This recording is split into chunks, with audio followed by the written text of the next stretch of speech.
Here's your list of charges. You hacked into the Army, the Navy, the Air Force, the Department of Defense and NASA, amongst other things. Why? I was in search of suppressed technology, you know, laughingly referred to as UFO technology. I think it's the biggest kept secret in the world because of its comic value. But it's a very important thing. We've got old age pensioners can't pay their fuel bills. We've got countries being invaded to get award oil contracts to the West. And meanwhile, secretive parts of the secret government are sitting on suppressed technology for free energy. So how did you go about trying to find the stuff that you were looking for in NASA, in the Department of Defense? Well, I assumed that although it's part of a secret government project, there must be military ties. I'd read 400 expert witness testimonies, ranging from civilian air traffic controllers through military radar operators, all the way up to guys that were in charge of whether or not to launch nuclear missiles. So it's a very credible people. All of these people had said that there are UFOs, they are alien. We're using anti-gravity and reverse engineered technology that came from captured UFO craft. We're using anti-gravity? Yeah. Right now? Who's using anti-gravity? Secret compartmented parts of the government. And I think we're being trickle-fed by the various defence contractors, so that I predict within the next 7 years we will have anti-gravity as a publicly usable phenomena. Okay, so how did you go about hacking into the computers to find what you were looking for? Well, unlike the press would have you believe, it wasn't very clever. I searched for blank passwords.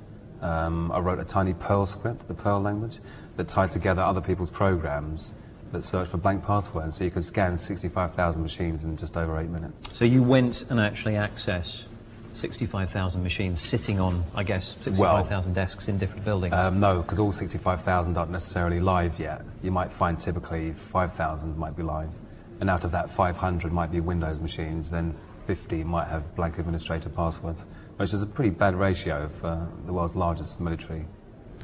So you're saying that you found computers which had a high-ranking status, administrator status, yep, which hadn't had their passwords set, they were still set to default? Yeah, precisely.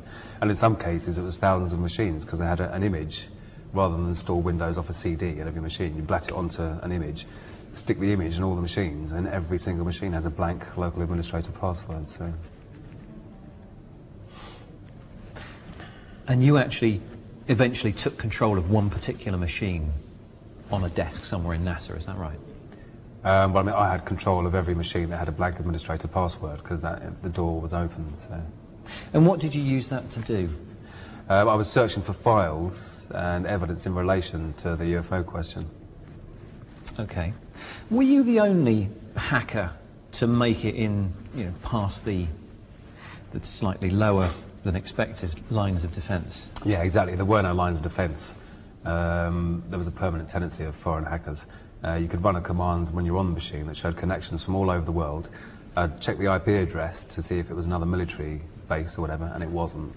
The General Accounting Office in America has again published another damning report saying that federal security is very, very poor. So let's get this straight. While you were on a machine inside one of these computers in the Department of Defense, say, there were other hackers logged onto that machine as well, yeah, from around the world? Yeah, you run your netstack command and you see the list, you know, Turkey, Germany, Holland, you know, everywhere. Are they all being prosecuted? No, because they weren't caught. I'm assuming. I mean, they could have turned out later on to be someone else that's been caught, but not as far as I know. I think that probably, because the security was so poor, it's probably foreign governments. How many times did you go back into this computer within NASA and the Department of Defense? Was it a one-time only? No, I mean, most computers, because I maintained a quiet presence and, you know, wasn't running around causing, you know, abundant damage, as is claimed. I was back on most computers. For as long as it took for me to find out if there was any information on there which would be useful to my research. So how many times do you think you went?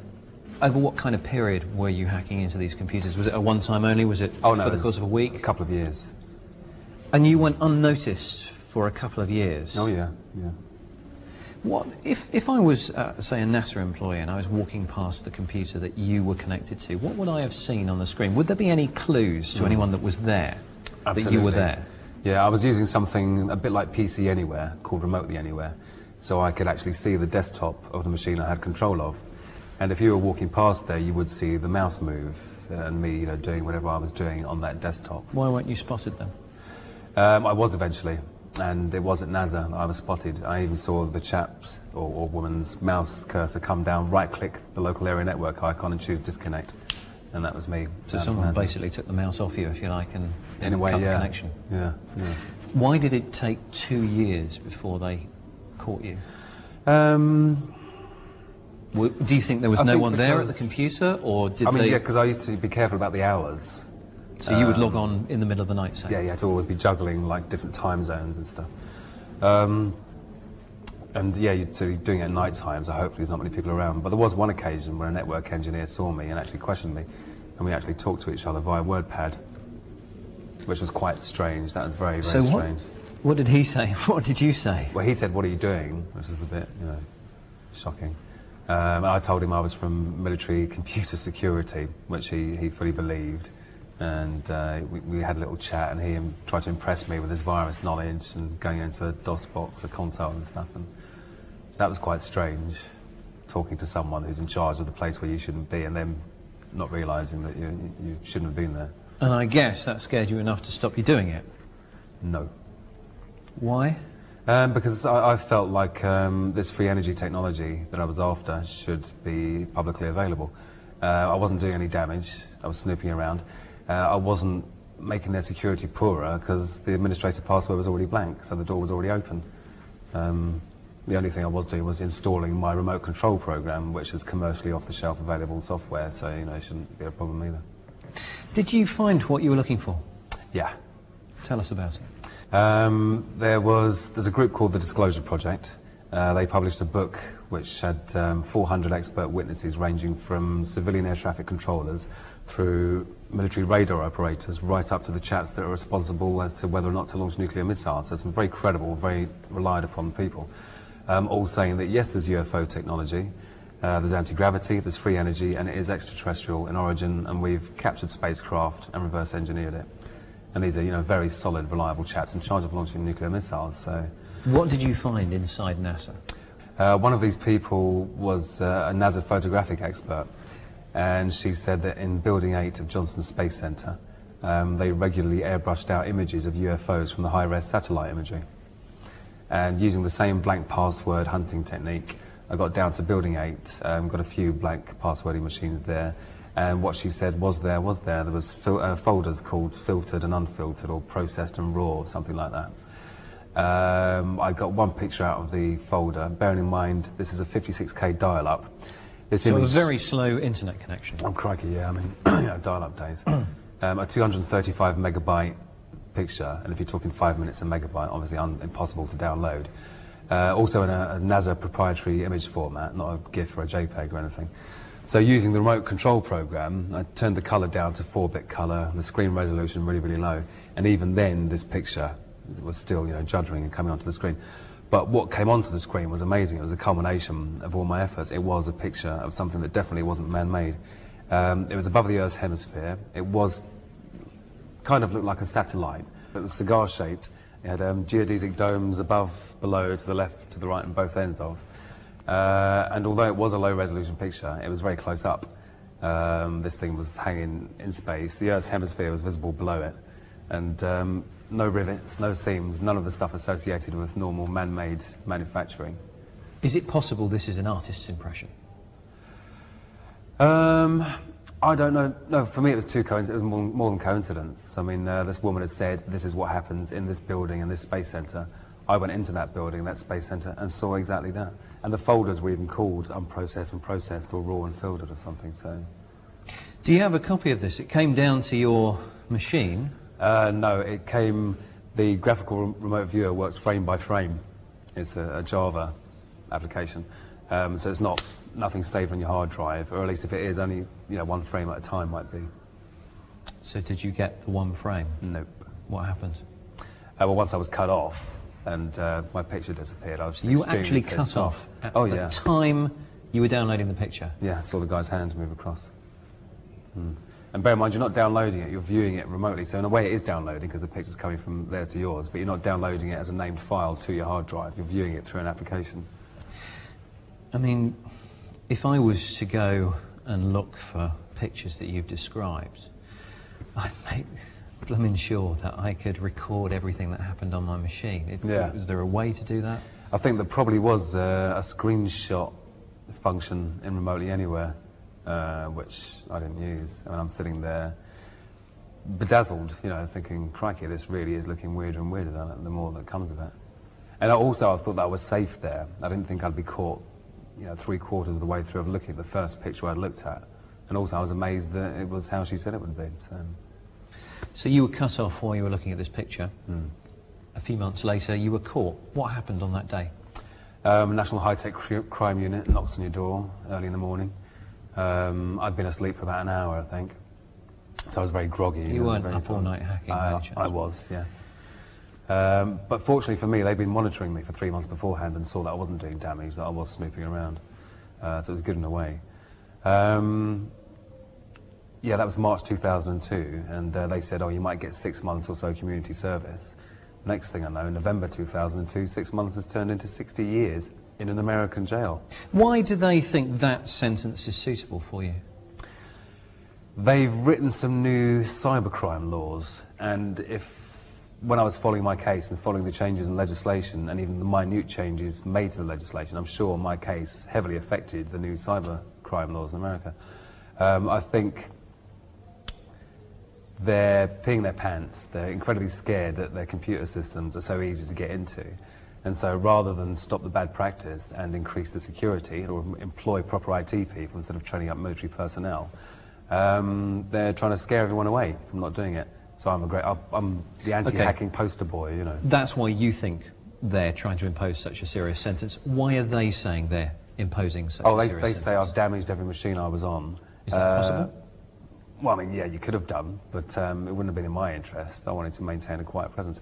Also, they say that for it to be an extraditable offence, it has to be worth a year in prison. For it to be worth a year in prison, it has to be $5,000 worth of damage. And as if by magic, lo and behold, every machine I'm on is $5,000 worth of damage. $5,000 worth of damage to each machine? Yeah.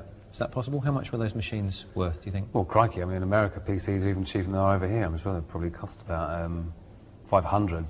But these are military PCs? Military PCs, but so there's a good chance that they're not standard.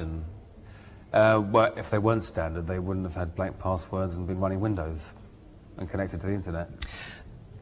You acknowledge that what you did was against the law. It was wrong, don't you? Unauthorized access is against the law and it is wrong. What do you think is a suitable punishment for someone that did what you did? Well, firstly, because of what I was looking for, I think I was morally correct, even though I regret it now. I think a free energy technology should be publicly available. I want to be tried in my own country under the Computer Misuse Act, and I want evidence brought forward, or at least want the Americans to have to provide evidence in order to extradite me, because I know there is no evidence of damage. And that is the main brunt of the charges. That's what's gone from 6 months community service to 60 years in a foreign jail.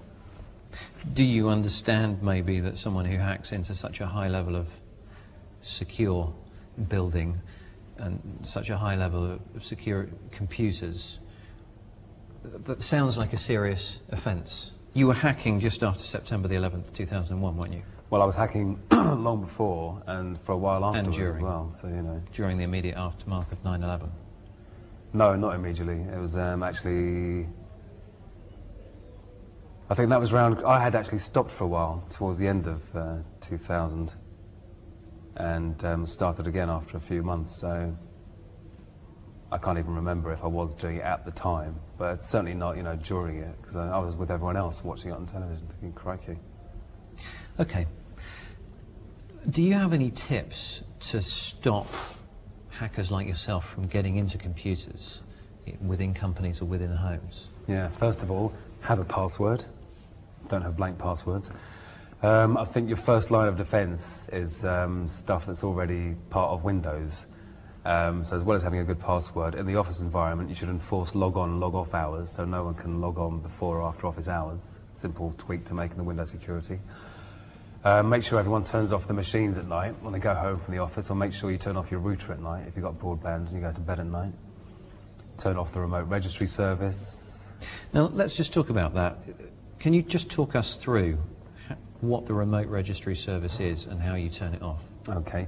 The registry is where lots of information about your computer is stored on the computer. The remote registry service allows the remote user to remotely query your registry. The useful information it contains is stuff about your password policy, your usernames, etc., etc. And it's something that you don't need unless you're in a specific situation in an office environment. Windows XP Home has it turned off by default, but Windows XP Professional doesn't. So Windows XP has basically a button flicked somewhere, a switch flicked somewhere that says allow remote access to my machine. And it's switched on. That facility's switched on. It's switched on by default in Windows XP Professional, but not Windows XP Home. Yeah. So you would advise users to go in and switch that off. Yep. And if you search on the internet for remote registry switch off, there's plenty of guides out there, I'm sure.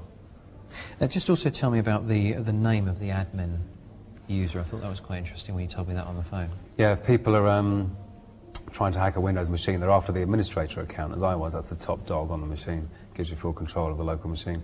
One simple technique you can use is just to go into your users and passwords and control panel and rename the administrator. Call it, you know, whatever your name is or whatever you like. So hackers won't know what. Yeah, so they'll keep trying administrator with lots of different passwords, not knowing the username's wrong, so we'll never get there.